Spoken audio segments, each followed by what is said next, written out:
ha musi ade cha ade sanyina na nsem dodo na na eba mbonten so ebusuafo oba bepiem wo man Ghana mrebie etwemu a na ya ade abom ses kraman kwakọwo a obon se na kraman no awo enipa fa ene aboa fa obon sa ponche kwakọwo a no awo enipa fa aboa fa na ebusuafo enam so ma Ghana fo edudo na ekase ani Ghana fo ye deboni bi a chese Awurade ebufuhie eba yeso anase den kwa enetumi masa nsensem yi eba anase Awurade peso kire so owotumi na chese eye ya dwin busi basa yankasa ye de boso krampo na awai yentumi hu se ade se ye real anase enye real na ebusuafo enda ansa na ebete nsem we ase aya de enda nsem ye ba beton monten so edefa branch owo 23 years older aya aban ensa aso ne page abrante ni boni a waye nyina ne se yechi abrante iso oni aboa ponchin an se bi o kafra omo ye kafre kacho omo ye de mu odin na nam so ma ban chese timamu 40 ya no mo se ti da bida ye ma asemu ye ensi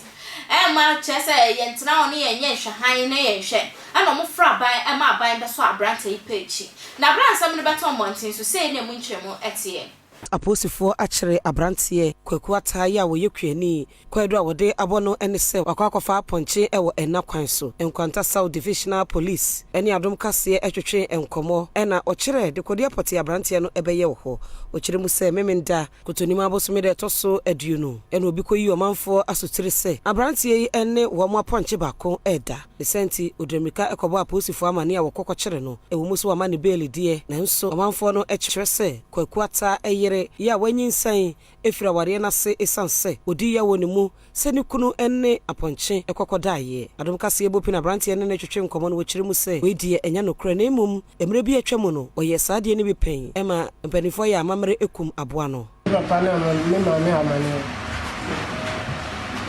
bala se ye na oye ne de eno aboa no wo ho ana aboa no aye omo kum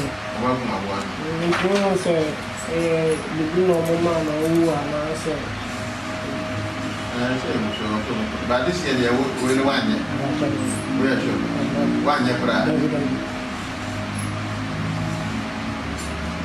some do a call Bible ya no ko mpa ye no ye be se do ko psychiatry ye kwa do wa ji na me ye kama we be se mpa mpa so refia na mpa ko psychiatry ko so yeah enwechi adom kase ene ne maame endebechi ata enso etwetwe enkomo na wokire se enipabonfo bi ene pese wo mo etwa ntoro eto ne babema no eso na wodi afa baabi ehunu se wo bi ene ahyeda eye ne sa senti asem a wo mo eken ewusiafo yangasa atiwa ya so mesi asem ni nkyeremu ntie entama Ghana fo dodo na ekasa kom ni nkyeremu nti na ponche kwakọwo a no wa wo nipa fa